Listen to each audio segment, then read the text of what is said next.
Francis Xiaohui Lin. Today I'm going to present the paper entitled The Post-Pandemic Architecture Treatment in Taipei, a Postcolonial-urban Theorisation.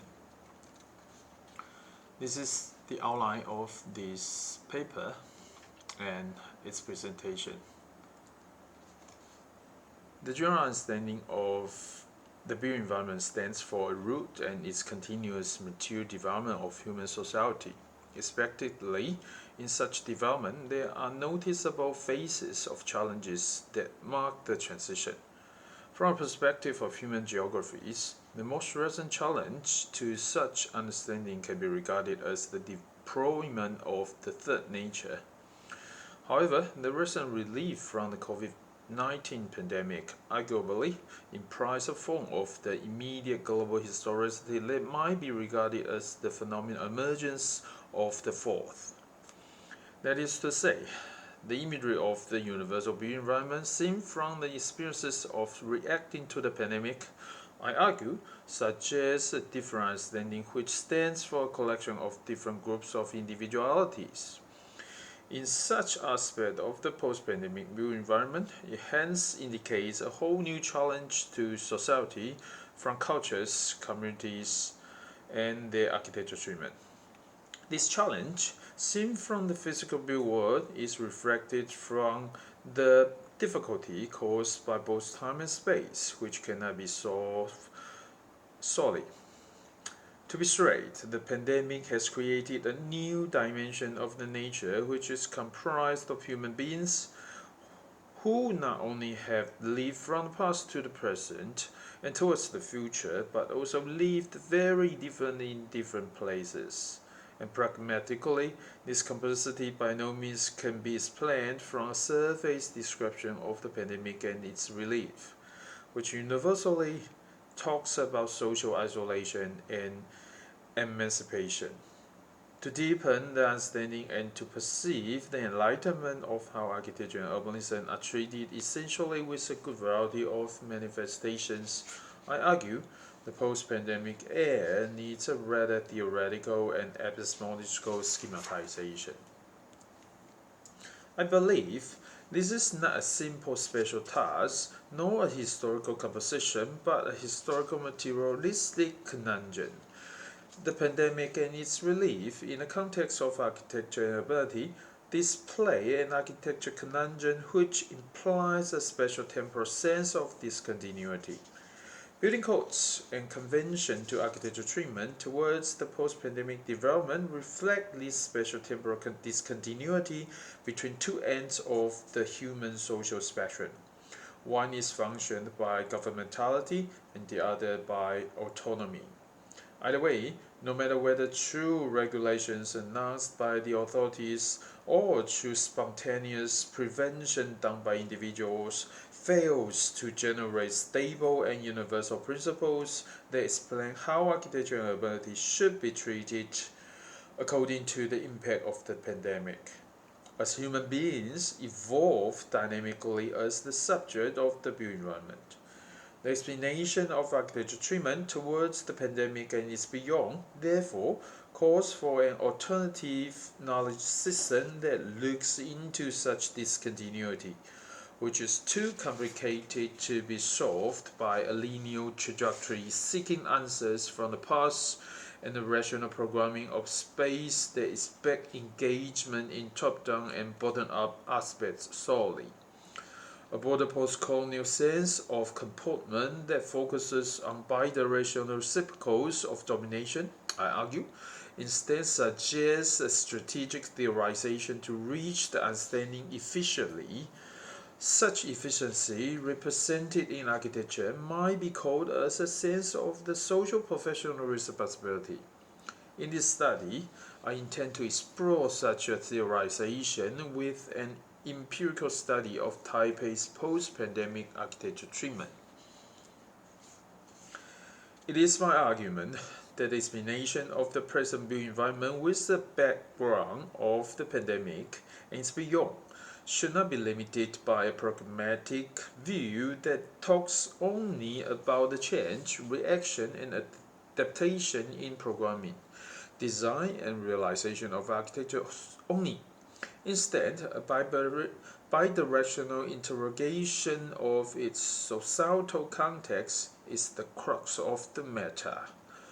On the one hand, the post-pandemic scenarios in the built environment reflect the general and dominant atmosphere constructed ideologically before the occasion. On the other hand, the common discursive construction relies on the reciprocal immediacy of the post-pandemic treatment. Following such a sense, I contend a critical review of how form and knowledge are discursively interacting to intervene in the production of space is necessary. As a consequence, to suggest the point of the post-pandemic built environment means to extract the uniqueness of spatial temporality today. In so doing, the theorization of today's architecture is homologous with an observation of an episteme argued by Michel Foucault, a particular order of things constructed under particular values.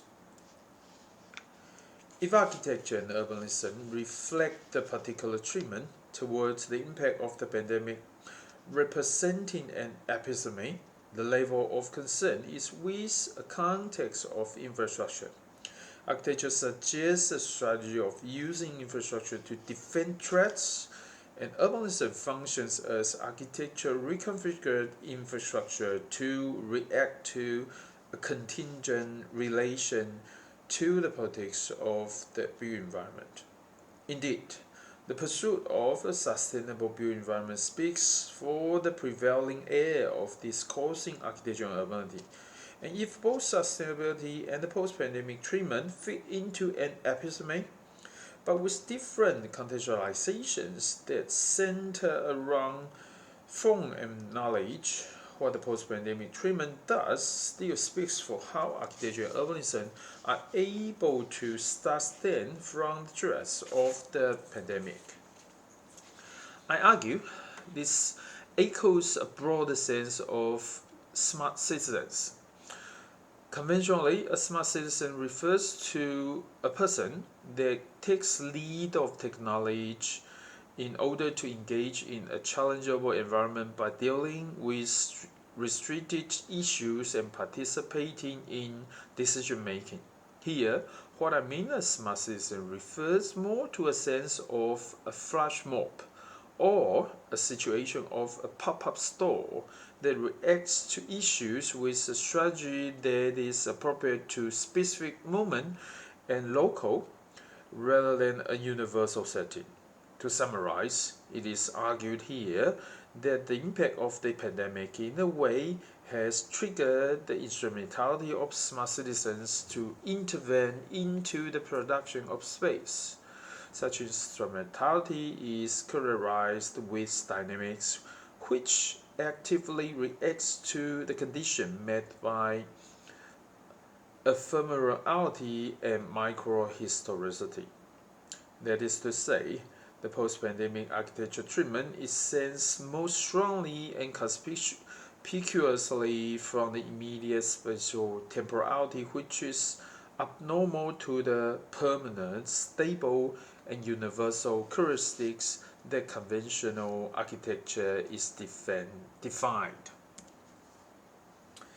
Contemporary Asia's geopolitical significance suggests, complicated by potential need, that the post-pandemic built environment can be further deciphered from perspective of seeing it reacting to the discourses of form and knowledge. This sophistication, I argue, is drawn mainly by Asia's inescapable marriage with Western intellectualism. Most importantly, the negotiation process involved within such a marriage displays concerns with domination, which can be regarded as clue that a globalist trend registered in spatiality can be read differently through local cultures, particularly when the relief brings defamiliarization of the crowd in a packed space. That is to say, when an examination of the post-pandemic architecture treatment is entitled of being Asia, the examination becomes schematized by certain characteristics that contemporary Asia shows. These characteristics are, based on my observation, a sense of counter-dualism, the flux of domination, and the noticeable reification of subjectivation. Contemporary Asia's cultural political rise speaks for such complexity. Of course, these features are suggested by contemporary Asia's postcoloniality, and it is such postcoloniality that enlarges the perception of reactions to ephemerality and microhistoricity, which I argue to hint at the post-pandemic architecture treatment. First of all, in Asia today, a strong sense of double consciousness is present. Such a notion originally is used by postcolonial theorists to describe a way of recognizing the world that is divided between two hostile cultures. In Asia, especially when we take the built environment as a platform for examination, this subtle sense of power, knowledge, affiliation is always conspicuous. The reason essentially is based on the atmosphere of the twofold colonization that architecture is Western-centric and that globalization sensed in Asia implies a center in the West too. However, such power knowledge of affiliation is interestingly unstable, which can be seen in the Asian built environment today. And I argue the rise of Asia in all circumstances in recent decades conceives such momentum. Foucault tells us that power comes from below. There's no binary and all-compassing opposition between rulers and ruled at the root of power relations. Even though Asia registered a geopolitical character and acts like a colony in the global context today, the growing of its cultural political subjectivation and interventionism has generated a counter-dualistic discourse that moderates the power relations with the West and hence emphasizes the flux of domination as a character. As a consequence, the postcoloniality of Asian architecture today condenses into a character that I call it as urban politics. The urban politics of Asia speaks for its geopolitical interfaces with other regions by which have close relations to the roots of its urban sprawl, and such articulation represents the momentum of Asia's cultural political agency in international relations. The urban politics of Asia, I argue, places Asia's postcoloniality in a context of the pandemic, and architecture and urbanism in the end display the reification of such an Asian reaction. To a certain extent, the architectural reaction to the relief of the pandemic in the built environment is noticed semiotically, since architecture inevitably is perceived one way or another through visuality, mentality, and materiality. And adapting the notion of the vernacular with the presence of ability are theoretically influential and timely. 100. Most critically, these discourses suggest a continuous theorization of architecture and urbanism from a surface and materialistic level to deeper and more relatively special one. For instance, the stylization of eclecticism in architecture discourses nowadays is transformed into a cultural form of hybridity, which subjectivity that was absent earlier is involved as an essential issue.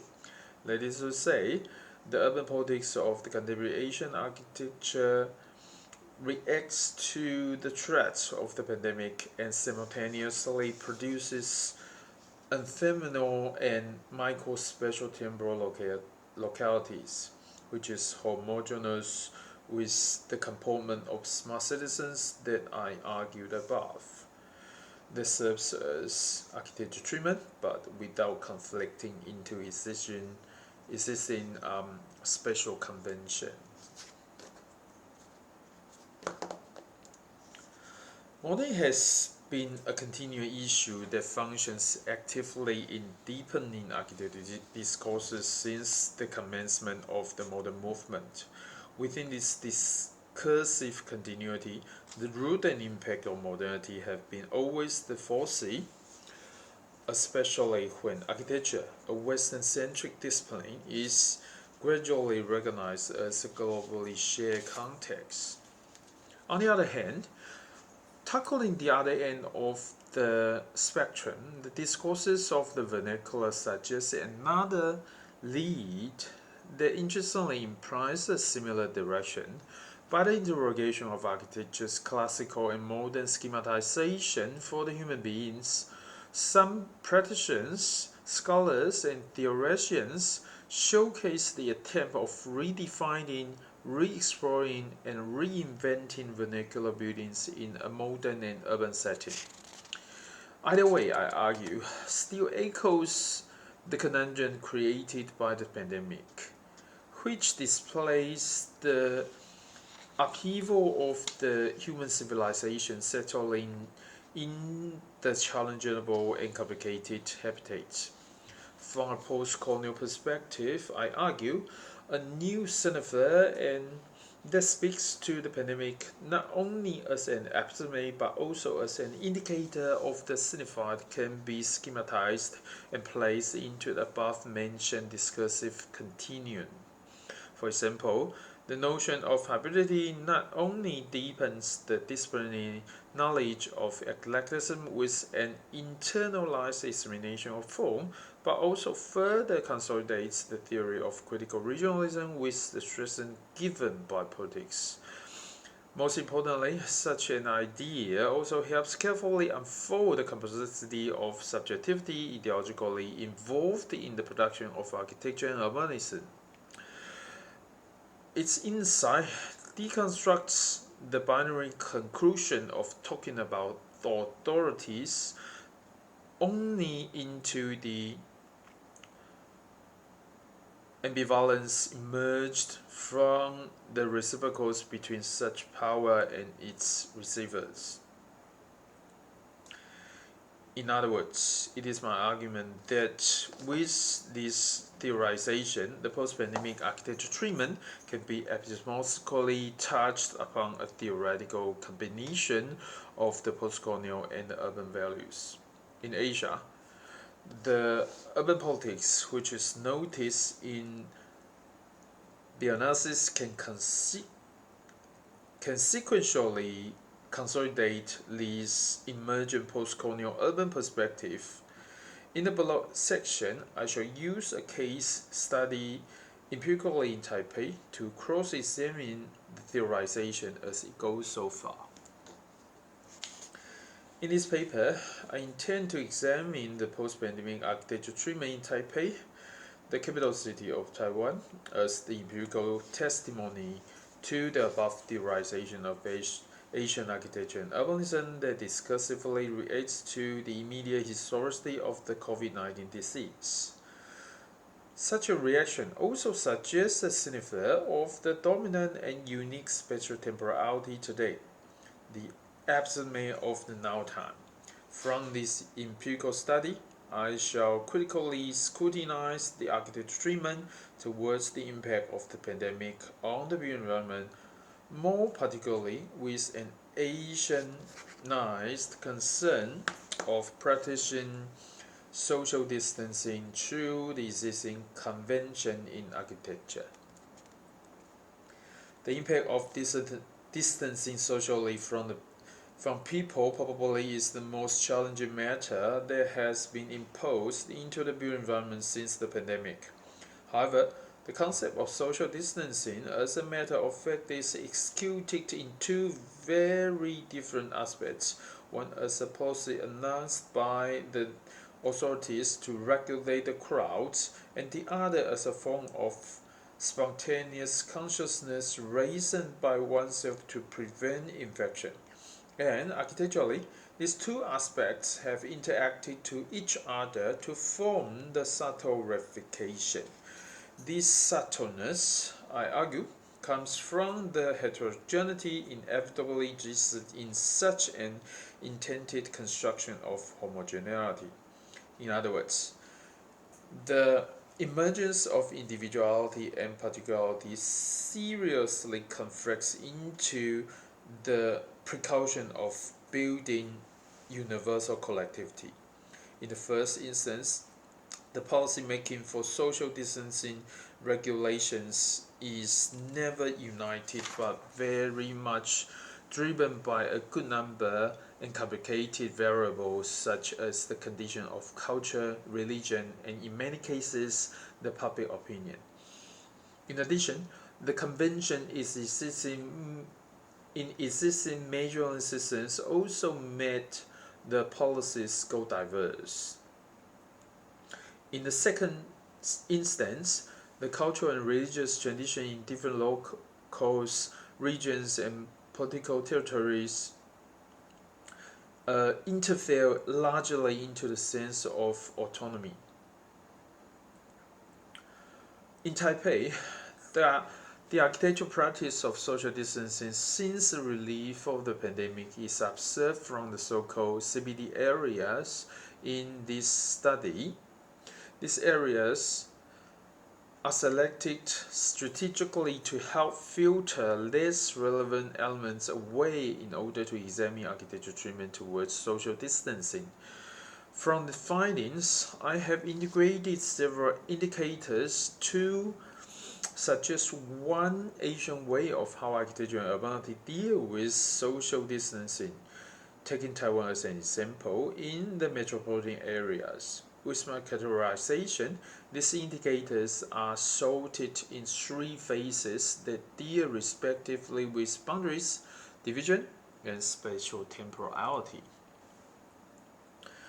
The phase of dealing with boundaries includes three indicators.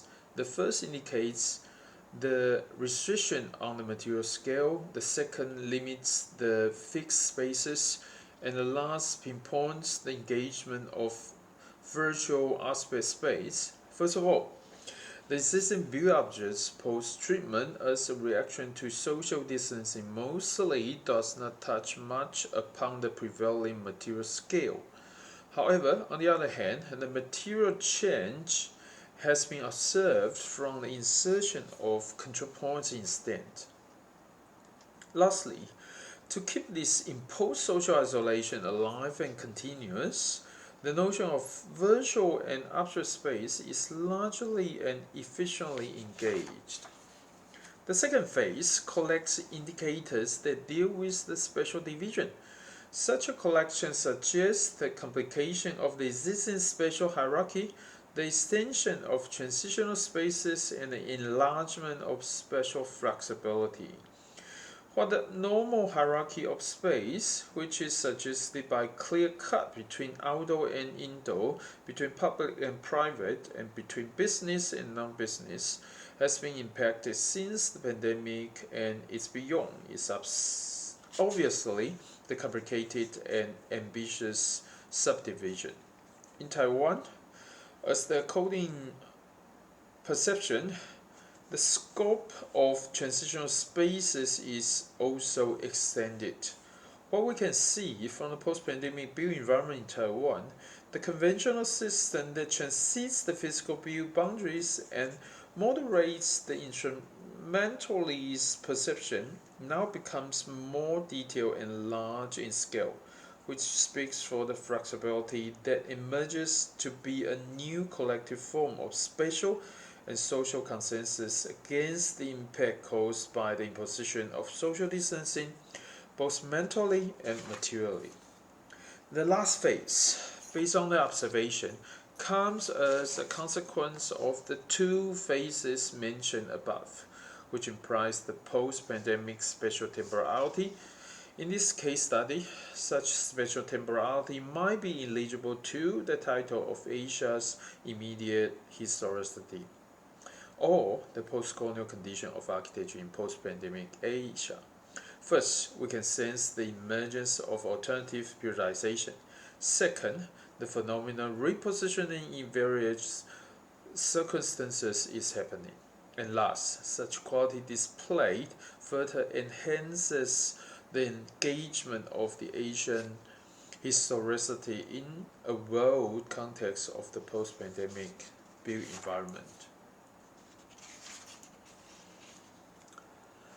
As a strategic pause for this preliminary, particularly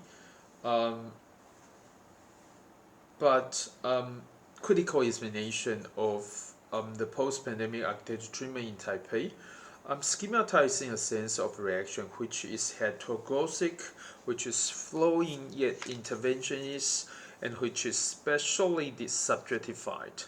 Architecture and urbanism as takes in the dialogue, talking and responding to the immediate historicity worldwide, inscribing the pandemic in the built environment are first of all diversified.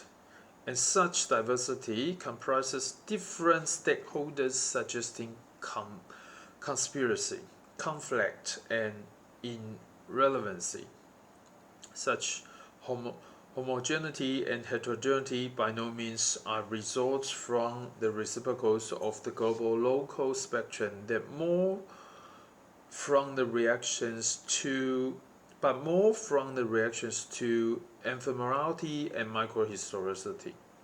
Moreover, the process of interaction that produces such results noticeably is against the extreme and binary knowledge system, but displays more the in-betweenness, as the case study shows us that the treatment in architecture is not only diversified but also dynamic and improvised. The momentum registered in the reactive sense of architecture treatment underscores the component which is following yet interventionist, to react the restriction but also to adapt the built environment in which is globally similar but locally different. The reinterpretation of the post-pandemic finally leads a character of subjectivation. All in all, the post-pandemic atmosphere is also a post-colonial atmosphere in terms of the homology they lead to the discourses of form and knowledge that the built environment is theoretically based. In conclusion, I hence propose a philosophy in treating architecture and urbanity in the age of the pandemic and its beyond that might be called as the post-colonial-urban complex. First of all, urbanization might be regarded as a globalist trend, but it is by no means neutral and unidirectional, as the division between urban and rural is not definitely clear either. This sense of displaying the urban politics rather than affiliating to the universality imposed by urbanization, I argue, represents the post-coloniality worldwide. Such combination into the component of conceiving the adaptive epistemology of architecture that suits the post-pandemic era characterizes the post-colonial urban complex. Under such a theorization, the understanding of the post-pandemic architecture treatment observed from the case study of Taipei certainly does not suggest merely at architecture level, but particularly not from its surface phenomena. It is my argument that, critically, the post-colonial urban complex reacting to the impact of the pandemic and its beyond is foremost epistemological, and then it is geopolitical before it is materialistically architecture. The treatment recorded in Taipei does not fix the treatment architecturally worldwide, but instead advocates an attitude which comes from neither conventional architecture knowledge nor the values of historicism, but rather historical materialism that moderates the immediacy and various forms of continuity. Therefore, this attitude towards the post-pandemic architecture development and its according urban life demands firstly a new standpoint and secondly a strategic movement. That is to say, the consideration into an adaptive knowledge system that does not reject the existing architecture convention but articulates the geopolitical necessities of the locality is the most pivotal approach when architecture and urbanism are engaged. And this is my presentation. Thank you very much for your attention.